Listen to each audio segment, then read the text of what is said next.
मुल्क की मईशत में इस्तेहकाम, IMF का भी इत्मीनान का इजहार। पाकिस्तान और IMF के दरमियान स्टाफ लेवल मुआहदा तय पा गया। एक्सटेंडेड फंड फैसिलिटी और रेजिलियंस एंड स्टेबिलिटी फैसिलिटी के तहत मुज़ाकरात कामयाब। पाकिस्तान को EFF के तहत $1 अरब और RSF प्रोग्राम के तहत $200 मिलियन से ज़ायद रकम मिलेगी।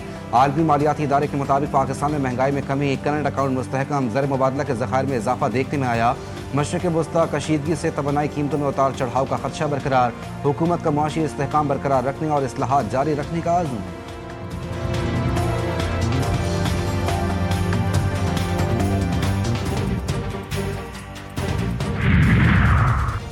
मोदी सरकार का मकरूह चेहरा दुनिया भर में बेनकाब। पाकिस्तान और खित्ते में अमन के खिलाफ भारत की डिसइंफॉर्मेशन साजिश का इंकशाफ। अफगानिस्तान के साथ मिलकर पाकिस्तान के खिलाफ मुनाजिम प्रोपेगेंडा ऑपरेशन। जाली ईरानी शनाख्त इस्तेमाल करके नफरत अंगेज बयानिया आलमी सतह पर फैलाया गया। INN और ईरानी TV जैसे घोस्ट अकाउंट्स के जरिए झूठे इल्जामात की भरमार।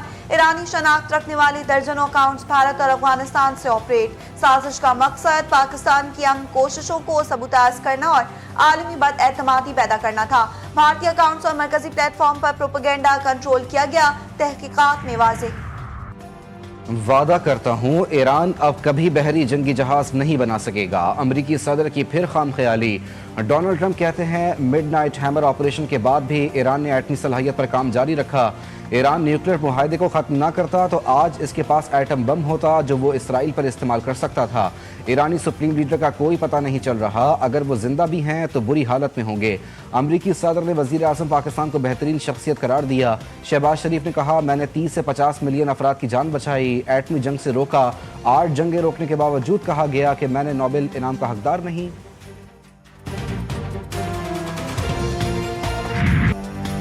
ईरान का सेहूनी दहशतगर्दी का भरपूर जवाब। इसराइल पर क्लस्टर बम बरसा दिए। तल अवीव में कसीरुल मंजिला इमारतों को निशाना बनाया गया।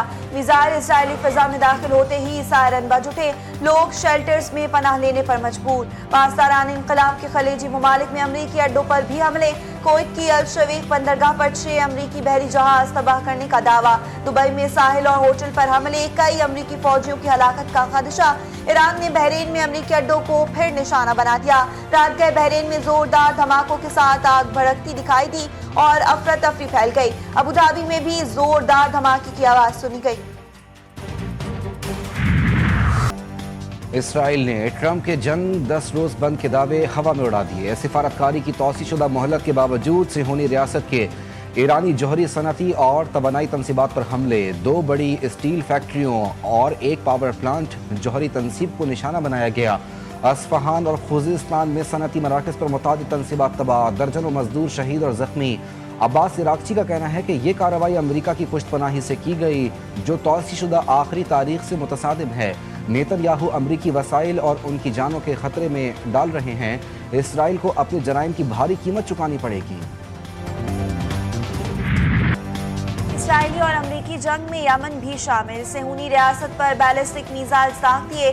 बेरशेबा समेत इसराइल के जुनूबी शहरों में सायरन बजने लगे। यह हमला मौजूदा जंग में ईरान की हिमायत याफ्ता यमनी फौज अंसारुल्लाह की जानिब से पहला वार है। यमन की फौज के शामिल होने से इलाकाई जंग में यमन का किरदार नुमाया।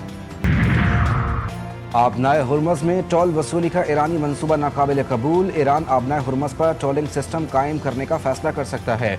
अमरीकी वज़ीर ख़ारजा मार्को रूबियो कहते हैं ईरान के खिलाफ ऑपरेशन मुनासिब वक्त पर ख़त्म हो जाएगा। हम हफ्तों की बात कर रहे हैं, महीनों की नहीं। ज़मीनी फ़ौज के बगैर जंग के अहदाफ हासिल कर सकते हैं। अमरीका अहदाफ हासिल करने के करीब है। ईरान की जंग तवील तनाज़ा नहीं बनेगी। मशरिक़ वस्ता में जंगी सूरत हाल। आलमी मंडी में तेल की कीमतों में इजाफा। हुकूमत का पेट्रोलियम मसनूआत की कीमतें बरकरार रखने का फैसला। पेट्रोल 95 रुपये और डीजल 203 रुपये फी लीटर बढ़ाने की तजवीज़ मुस्तरद। मट्टी का तेल 4 रुपये 67 पैसे फी लीटर महंगा। नई कीमत 433 रुपये 40 पैसे फी लीटर हो गई। ओगरा का नोटिफिकेशन जारी। इजाफे का इत्तलाक आज से होगा। आलमी मंडी के मुताबिक डीजल की कीमत 790 रुपये, पेट्रोल की कीमत 544 रुपये फी लीटर होनी चाहिए थी। ये बोझ वफाकी हुकूमत ने खुद उठाने का फैसला किया। वज़ीर आज़म शहबाज शरीफ का कहना था कि इसका हजम 56 अरब रुपये बनता है। अवाम को रिलीफ फराहम करने के लिए कोशा हैं। इस बात का अंदाज़ा लगाना मुश्किल नहीं है कि पाकिस्तान पर इसके क्या असरात मुरतब हो सकते हैं।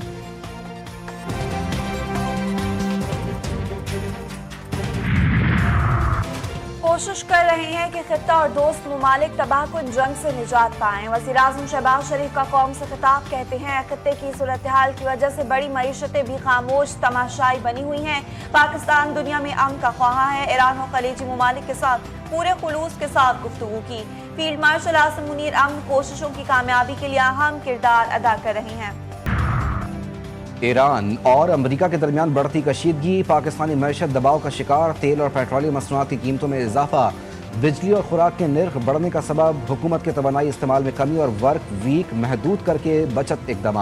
माहिरीन का कहना है कि मकामी तवानाई पैदावार और बरामदात में इजाफा बहरान कम कर सकता है।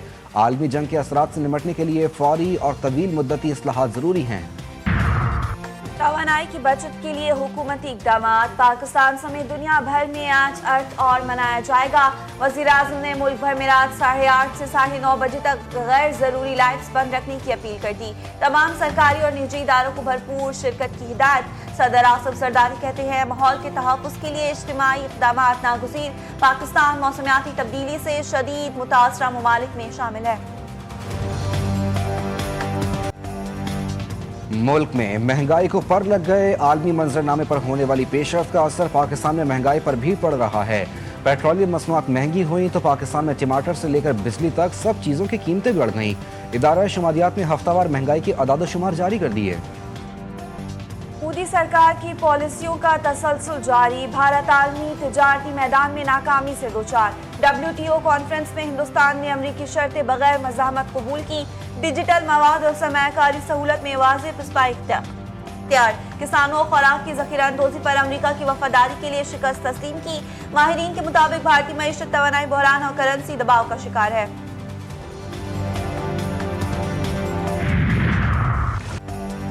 मुल्क भर में मौसम की अटकेलियां जारी, कहीं सूरज का राज तो कहीं बादलों की आंख मचोली। बलूचिस्तान के मुख्तलिफ इलाकों में वक्फे वक्फे से बारिश, नदी नालों में तुग़यानी, छतें गिरने और सैलाबी रेलों में बह जाने से 4 अफराद जाँ बहक। पेशावर समेत खैबर पख्तूनख्वा के बेशतर अजला, सवाबी, मर्दान, चारसद्दा, नौशहरा में गरज चमक के साथ बादल बरसने का इम्कान। कराची में सुबह सवेरे से ही गर्द आलूद हवाओं का डेरा, शहर के चंद मकामात पर गरज चमक के साथ बारिश मुतवक्के।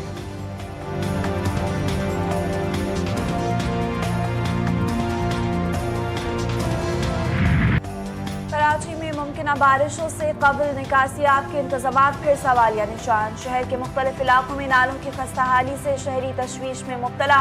कोरंगी नंबर 2 में टूटी हुई बाउंड्री वॉल्स और कचरे से भरे नाले न सिर्फ पानी की रवानी में रुकावट बन रहे हैं बल्कि बारिश के दौरान शहरियों के लिए खतरे का बायस बन रहे हैं। पेशावर में शहरियों की हिफाजत के लिए एक और अहम कदम, सेफ सिटीज अथॉरिटी ने शहर के मसरूफ मकामात पर पैनिक बटन फाल कर दिए। अब किसी भी हंगामी सूरत हाल में शहरी एक बटन दबाकर फौरी मदद हासिल कर सकेंगे। सेफ सिटी पेशावर का ये निज़ाम जराइम की रोकथाम और शहरी तहफ़्फ़ुज़ में मददगार है।